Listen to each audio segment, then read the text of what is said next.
Thanks for joining in for another video, folks. Today we'll be showing you how to install the dash kit for performance pack and non-performance pack models.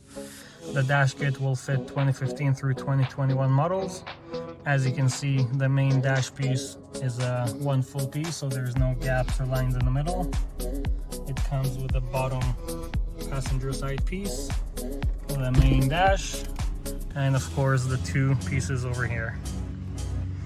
The install is pretty straightforward and simple, so be sure to check out the video. Let us know if you have any questions in the comments below, and be sure to follow us on Instagram at S550PARTS.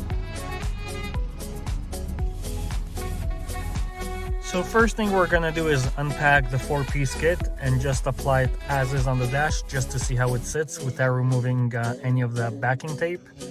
So first thing we're gonna do that. Once we know the position and the fitment, we're gonna go ahead and clean the surface.